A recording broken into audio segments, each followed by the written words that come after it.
नमस्कार, आप सभी का मेरे कुकिंग चैनल में स्वागत है।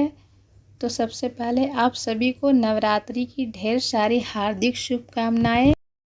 तो बहुत से लोग नवरात्रि में 9 दिन का व्रत रखते हैं, तो कुछ लोग सिर्फ फल पे रहते हैं, तो कुछ लोग कुछ रेसिपी भी बनाकर खाते हैं जो सिर्फ व्रत में खाया जाता है।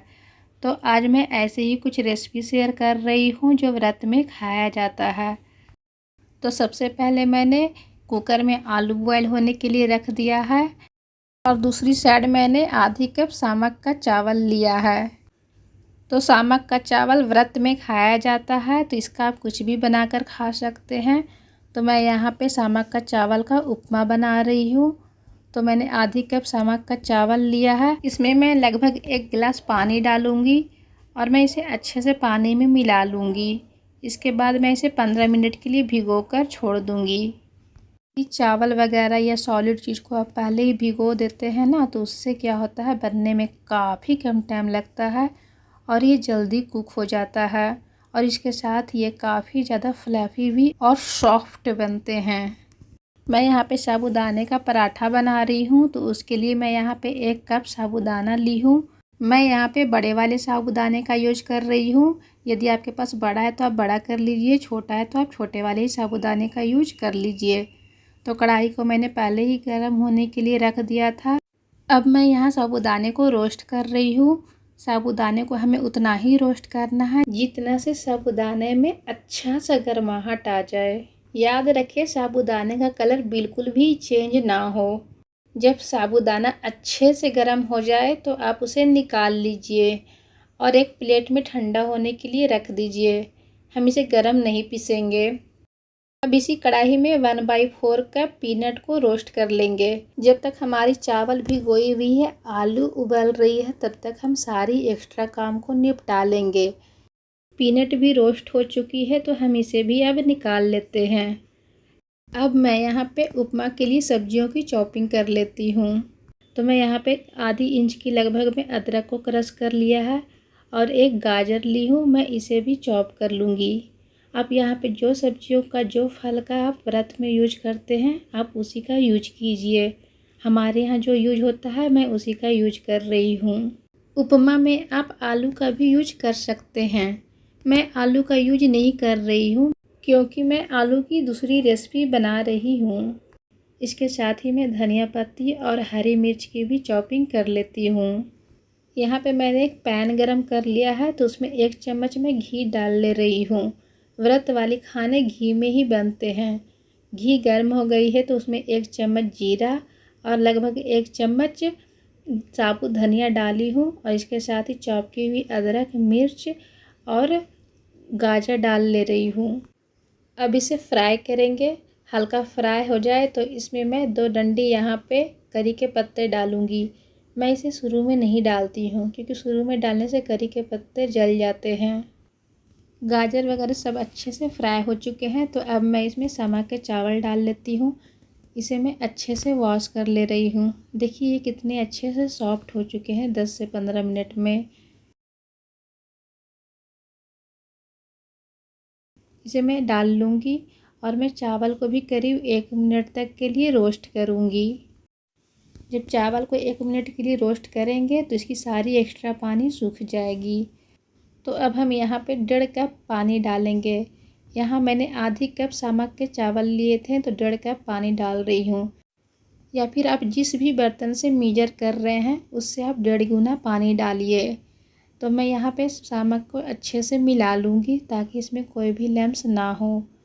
और इसके साथ ही इसी पॉइंट पे मैं यहाँ पे सेंधा नमक का स्वादानुसार यूज करूँगी। व्रत में सेंधा नमक का यूज होता है, तो सेंधा नमक का ही यूज कीजिए, नॉर्मल नमक का यूज नहीं होता है। अब सभी को अच्छे से मिला लेंगे और लो फ्लेम पे ढककर 10 मिनट के लिए कुक होने देंगे। अब साबूदाना भी अच्छे से ठंडा हो चुका है, तो मैं अभी इसे ग्राइंड कर लेती हूँ। तो हमें इसका एक फ़ाइन पाउडर बनाना है। तो देखिए मैंने यहाँ पे साबूदाने का एक पाउडर बना लिया है। आप देख सकते हैं ये कितना फ़ाइन पाउडर बना है। बिल्कुल आटे जैसा लग रहा है। लग नहीं रहा है ये घर का पिसा हुआ है। ऐसा लग रहा है जैसे ये मार्केट का लाया हुआ है। यही फ़ायदा होता है अगर आप साबूदाने को पहले गर्माहट दे दें, फिर ठंडा हो जाए, उसके बाद ग्राइंड करें, तो घर पे ही आपका आटा बिल्कुल ही फाइन पाउडर बनेगा, बिल्कुल ही दरदरा नहीं होगा। आपको किसी भी तरह का यहाँ पे छानने की आवश्यकता नहीं है। 10 मिनट हो चुके हैं तो उपमा भी अब बनकर रेडी है। और हाँ, यदि आप सामक के चावल का उपमा बना रहे हैं और सामक को भिगोए हैं तो आपने जितना सामक लिया है उसका 2 गुना पानी यूज कीजिए। और यदि आप सामक के चावल को भिगोए नहीं हैं 10 से 15 मिनट के लिए, तब आप सामक जितना लिए हैं उतना आप उसका 3 गुना पानी का यूज कीजिए, तब परफेक्ट बनेगा। इसके साथ ही साबूदाने के पराठा के लिए आटा गूँथ लेती हूँ। तो मैंने यहाँ पे आटा ले लिया है साबूदाने का और उसमें मैं एक बॉयल्ड आलू को कद्दूकस कर डाल रही हूँ। आलू को कद्दूकस कर ही डालिए, वरना आप तोड़कर डालेंगे तो उसमें बीच बीच में गुठलियाँ हो जाएगी। और इसके साथ ही थोड़ा सा मैंने अदरक को भी ग्रेट कर लिया है। अब यहाँ पे थोड़ा सा धनिया पत्ती डाल रही हूँ। इसके साथ ही 1 चम्मच जीरा और स्वादानुसार सेंधा नमक डाल रही हूँ। अब सभी को अच्छे से मिलाएंगे। आलू को सबसे पहले अच्छे से मिला लेंगे पूरे आटे में। जब अच्छे से सबकी बाइंडिंग हो जाए तो इसमें धीरे धीरे कर थोड़ा थोड़ा पानी डालेंगे। साबूदाना काफ़ी ज़्यादा पानी सोखता है, तो आप धीरे धीरे कर ही पानी डालिए। एक बार पानी बिल्कुल भी मत डालिएगा, वरना आपको आटा गूँथने में परेशानी होगी, क्योंकि ये हाथों में काफ़ी ज़्यादा चिपकती है।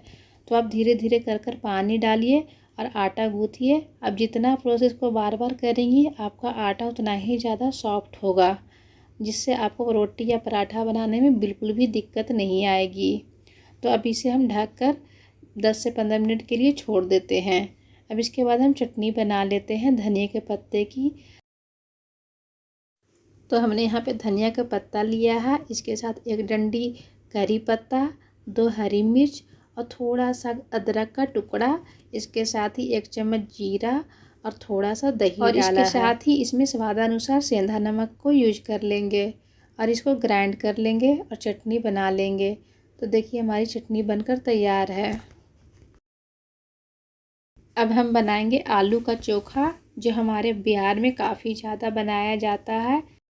वैसे तो आलू का चोखा काफ़ी तरीक़ों से बनाया जाता है, लेकिन जब व्रत में बनाया जाता है वो काफ़ी सिंपल तरीके से बनाई जाती है।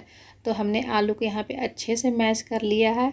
इसमें मैं यहाँ पे 1 हरी मिर्च काट कर डाल ले रही हूँ, साथ ही स्वादानुसार सेंधा नमक, और इसके साथ ही मैं यहाँ पे हल्का सा घी डालकर सबको अच्छे से मिला लूँगी।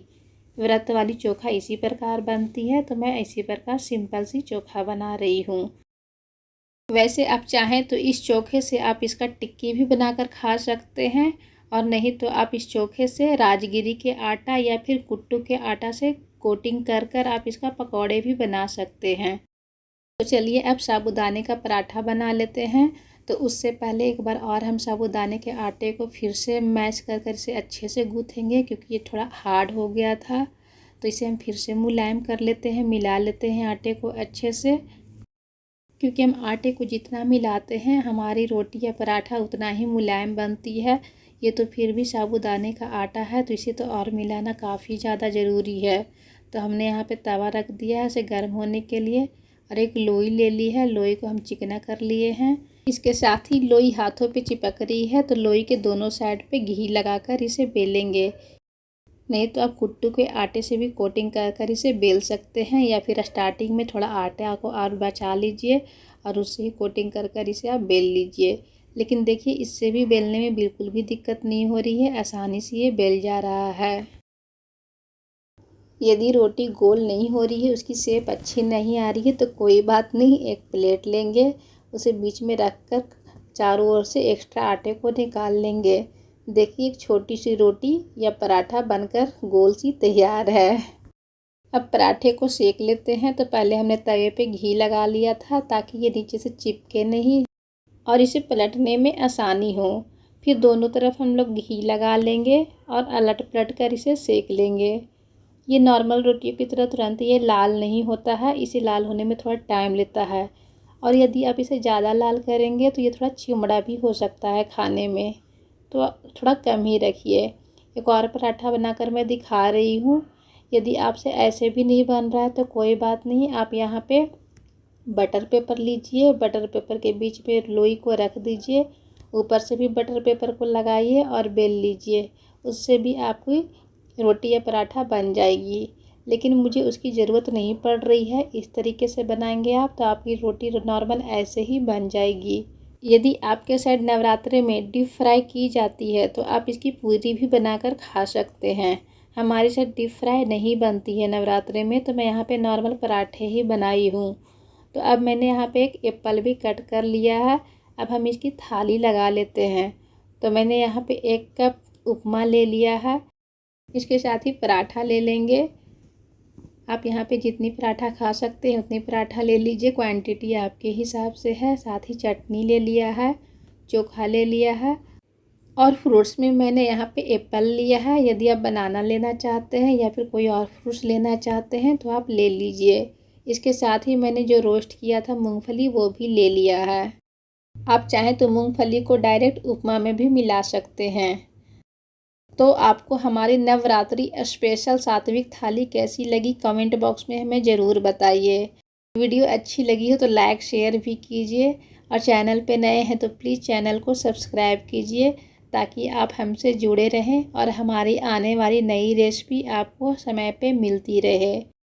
लास्ट में एक बार फिर से आप सभी को नवरात्रि की हार्दिक शुभकामनाएं। जय माता दी।